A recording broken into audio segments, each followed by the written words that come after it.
नमस्ते बिहार, मैं हूं शुभ मिश्रा आपके साथ। चलिए करते हैं बुलेटिन की शुरुआत बड़ी खबर के साथ। राजधानी पटना से आपको बड़ी खबर बता दी, जहां आईजी विकास वैभव की पिस्टल बरामद की गई है। पुलिस के एक अधिकारी ने इस बात की पुष्टि की है और आज इस पूरे मामले को लेकर पुलिस खुलासा कर सकती है। सरकारी आवास से उनकी पिस्टल चोरी हुई थी, जिसको लेकर जानकारी सामने आई। कारतूस की भी आवास से ही चोरी हुई थी, लेकिन अब ये आधिकारिक तौर पर अब तक पुष्टि तो नहीं की गई है, लेकिन ये जानकारी सामने आ रही है कि अब उनका पिस्टल बरामद कर लिया गया है और आज इस पूरे मामले को लेकर पुलिस खुलासा कर सकती है कि आखिर ये पिस्टल उनके घर से कैसे गायब हुई, कहां, कौन इसे उठाकर कब ले गया। इस पूरे मामले की जांच होने के बाद आज इस पूरे मामले पर पुलिस खुलासा कर सकती है। आईजी विकास वैभव के पिस्टल बरामदगी को लेकर ये बड़ी जानकारी आपको दे रहे हैं। पुलिस के एक अधिकारी ने ही इस बात की पुष्टि की है कि अब उनका पिस्तल बरामद कर लिया गया है। तो राजधानी पटना से ये बड़ी खबर आपको बता रहे हैं। आज इस पूरे मामले को लेकर पुलिस खुलासा करेगी और सबकी निगाहें उस पर टिकी हुई है कि आखिर आईजी विकास वैभव का पिस्टल कहां और कैसे गायब हुआ।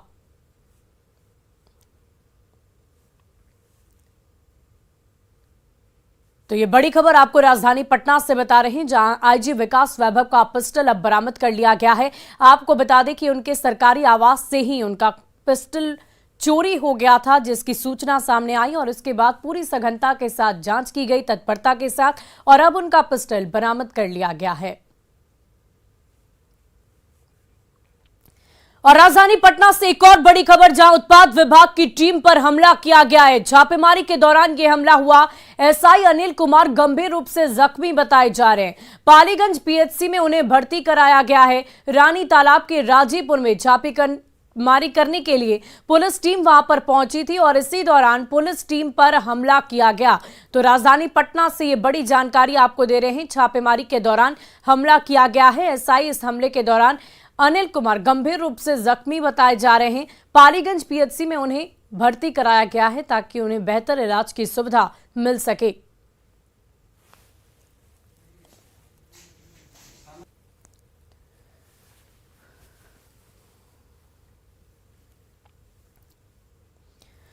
और देखिए, भ्रष्टाचार के खिलाफ निगरानी ने एक और बड़ी कार्रवाई की है। बक्सर के कृषि पदाधिकारी मनोज कुमार के अलग अलग ठिकानों पर निगरानी विभाग ने छापेमारी की और अब तक की छापेमारी में अधिकारी के घर से कैश और जमीन के कई दस्तावेज जब्त किए गए। छापेमारी में बरामद ज्यादातर कागजात वैशाली और सारण से जुड़े हुए जमीनों की है। निगरानी विभाग फिलहाल बरामद कागजातों की जांच कर रही है। इनके अलावा मुंबई में भी आरोपी के फ्लैट होने की जानकारी मिल रही है।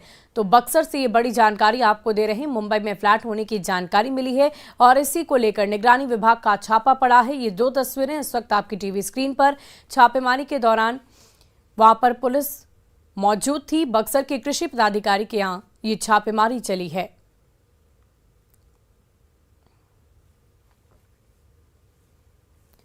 और देखिए, पिछले दिनों हाजीपुर जैसी घटना अब छपरा में भी हुई है, जिसमें एक बेकाबू कार ने श्राद्ध कर्म के दौरान भोज खा रहे लोगों को रौंद डाला। इस हादसे में एक व्यक्ति की मौत हो गई, जबकि 10 से ज्यादा लोग जख्मी हुए हैं, जिनमें कई गंभीर रूप से घायल हैं। घटना मशरक के लखनपुर गोलंबर के पास की बताई जा रही है, जहां एक घर के दरवाजे पर श्राद्ध कर्म का भोज चल रहा था और इसी दौरान एक बेकाबू लग्जरी कार ने भोज खा रहे लोगों के बीच वो अचानक ही घुस गई, जिसकी चपेट में कई लोग आ गए। बेकाबू कार कई लोगों को कुचलते हुए एक घर में जा घुसी, जिसमें एक युवक की मौके पर ही मौत हो गई।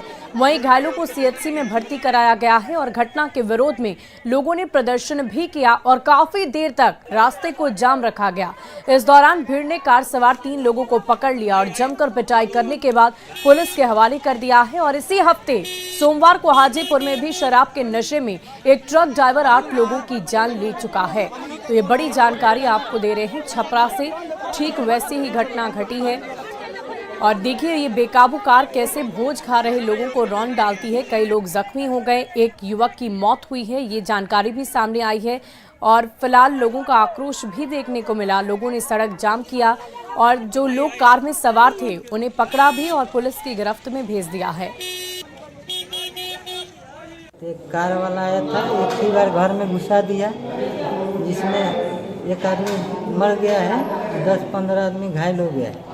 हम लोग उधर खाना खा रहे थे तो हम लोग थोड़ा भाग गए तो थोड़ा बच गए। रात में भोज खाता रहनी है सब गाड़ी आके ठोक दिला सर जी भोज खाते रहनी संता के लड़ा दिला घर में।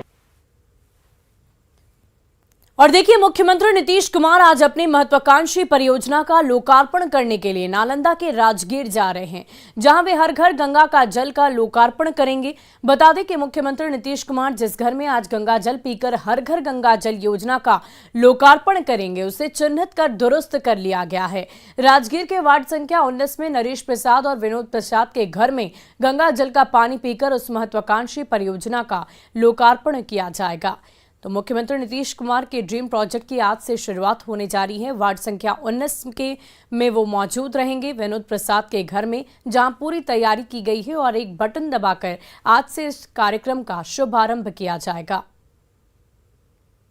यहाँ कल मुख्यमंत्री जी आएंगे नल जल का उद्घाटन करने के लिए, जो गंगा जल जो नल जल है उसका उद्घाटन करने कल आ रहे हैं मुख्यमंत्री। यहाँ से जहाँ से गंगा का पानी यहाँ आवेगा करीब करीब 100 से 200 फीट ऊपर ऊंचाई पर हम लोग बसे हैं और वहाँ पानी ला रहे हैं। यहाँ पर वहाँ पानी को अपने मुख से पी के देखेंगे कि घर में पानी वास्तव में गिरा कि नहीं गिरा, हमारा जो प्रोजेक्ट सक्सेस है कि नहीं है। इसके लिए इस घर को चुना गया है। हम लोग उनका वर्कर हैं, हम लोग उसका देख रेख कर रहे हैं। इसी का उद्घाटन भी करेंगे। उद्घाटन करेंगे मैंने डैम को घोड़ा कटोरा में, लेकिन हाँ घर में पानी गया वास्तव में गिरा कि नहीं गिरा ये देखेंगे वो।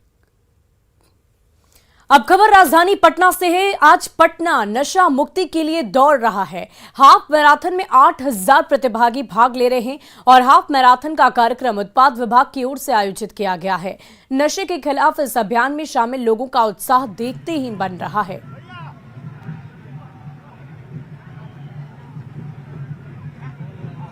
तो नशा मुक्ति के लिए लोग आज दौड़ रहे हैं। राजधानी पटना की ये तस्वीर गांधी मैदान की आपके, और इस वक्त ग्राउंड जीरो से हमारे संवाददाता संजय हमारे साथ लाइव जुड़ चुके हैं। संजय, क्या कुछ तस्वीर आप देख पा रहे हैं गांधी मैदान की, क्योंकि लोगों में उत्साह काफी नजर आ रहा है जैसा हम तस्वीरों में देख पा रहे हैं। जी बिल्कुल, देखिए और सीधे तौर पर आपको गांधी मैदान की तस्वीर से जोड़ रहे हैं। काफी संख्या में बिहार के कोने कोने से लोग यहाँ पर पहुंचे हैं और बेहद उत्साहित ये युवा और नशा मुक्त बिहार के लिए आज Patna marathon, Patna half marathon का आयोजन किया गया है और कई सेलिब्रिटीज भी इस मौके पर पटना पे मौजूद हैं। अंजू बेबी जॉर्ज, हिमा दास, इसके अलावा जो दूसरी सेलिब्रिटीज है वो यहाँ पर पहुंची हुई है। पूरा गांधी मैदान आप तस्वीरों में देखिए किस कदर उत्साह जो है वो देखने को मिल रहा है और 3 कैटेगरीज में पटना हाफ मैराथन का आयोजन किया गया है और निश्चित तौर पर जो व्यवस्था है वो काबिले तारीफ है। पटना डिस्ट्रिक्ट एडमिनिस्ट्रेशन, वैसे मद्य निषेध विभाग की तरफ से ये आयोजित किया गया है और कल मद्य निषेध दिवस के मौके पर मुख्यमंत्री नीतीश कुमार ने लोगों को संबोधित किया था और यहाँ पर कल्चरल इवेंट का भी आयोजन किया गया है। दूसरी तरफ 21 किलोमीटर, 10 किलोमीटर और 3 कैटेगरीज हैं यहाँ पर और यहाँ से जेपी सेतु का जो पथ है गंगा पाथवे वहाँ तक आयोजन किया जा रहा है और लगातार जो फर्स्ट जो श्रेणी की जो प्रतिस्पर्धा जो आयोजन है वो पूरा हो गया और जो धावक है वो लगातार लौट रहे। देखिए लगातार जो यहाँ पर तकरीबन 8000 की संख्या में प्रतिभागी हैं और एक एक कर अब जो पहली श्रेणी की का जो मैराथन था वो पूरा हो चुका है। संजय, ये जो दौड़ लगानी है वो क्या गांधी मैदान के भीतर ही ये दौड़ लगानी है? पहुंचने लगे हैं और बेहद उत्साह का माहौल, एक अच्छा माहौल, सारे अधिकारी जो है यहाँ मौजूद। और देखिए ये तस्वीर किस कदर युवा जो है वो झूम रहे हैं, आप तस्वीरों में देख पा रही होंगी। संजय, ये जो दौड़ का आयोजन किया गया है क्या ये गांधी मैदान के भीतर ही हो रहा है या इससे बाहर ये प्रतियोगिता है, गांधी मैदान से कहीं और तक?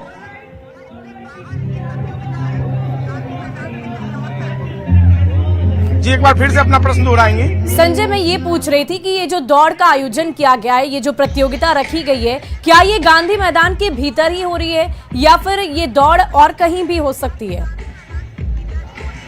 जी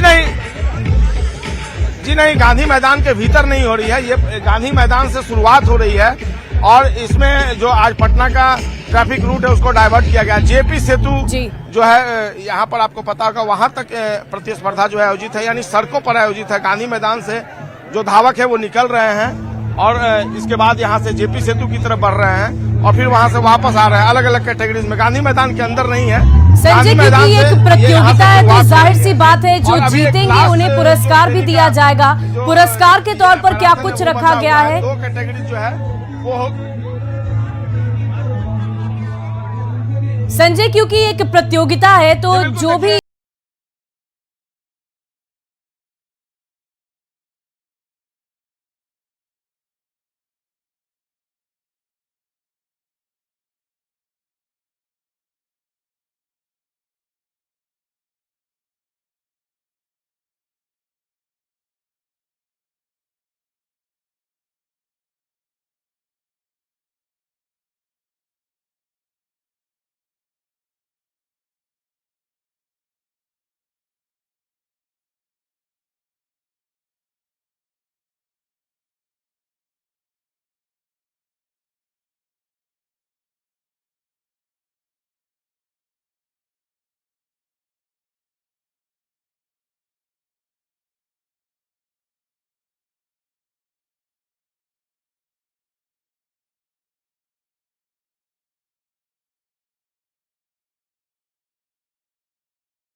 भीड़ जो है वो देखते ही बन रही। इसका एक कारण ये है कि इस बार काफी संख्या में जो प्रतिभागी हैं वो दूसरे जिलों से भी पटना पहुंचे हैं, यानी पूरे राज्य से जो पार्टिसिपेंट हैं वो यहाँ पर पहुंचे हैं। और जो युवा हैं उनसे हम बात करने की कोशिश करते हैं कि किस कदर उनमें उत्साह है।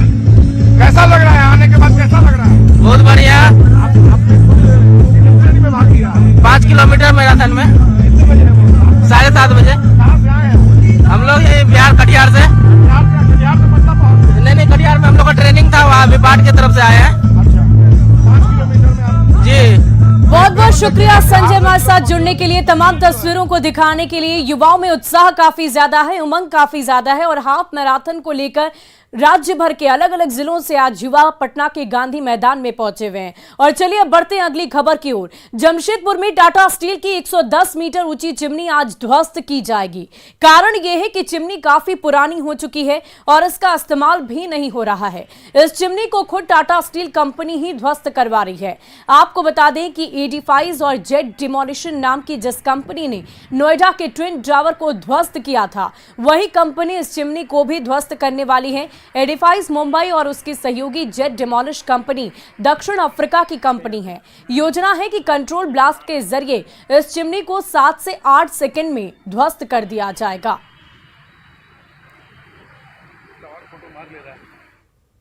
और अगली खबर आरा से है, जहां बालू के अवैध खनन से जुड़े लोग प्रकृति से छेड़छाड़ कर रहे हैं। ज्यादा से ज्यादा बालू के अवैध खनन में लगे बालू माफियाओं ने सोन नदी में कृत्रिम बांध बनाकर नदी के धार को दूसरी तरफ मोड़ दिया है, जिससे तटवर्ती इलाके में जलस्तर खिसकने लगा है, जो स्थानीय किसानों के लिए परेशानी का सबब बन गया है। किसानों के खेतों में सिंचाई के लिए लगा बोरिंग भी काम नहीं कर रहा है। और इतना ही नहीं, सोन के बीचों बीच बनाए गए बांध से पटना से संदेश के नारायणपुर तक बालू लदे ट्रकों का परिचालन हो रहा है। जेडीयू के प्रखंड अध्यक्ष ने भोजपुर डीएम, एसपी, एसडीएम, संदेश सीओ, जिला खनन पदाधिकारी सहित तमाम पदाधिकारी को शिकायत पत्र दिए हैं। बावजूद इसके नियम के खिलाफ नदी से छेड़छाड़ पर कोई कार्रवाई नहीं की जा रही है।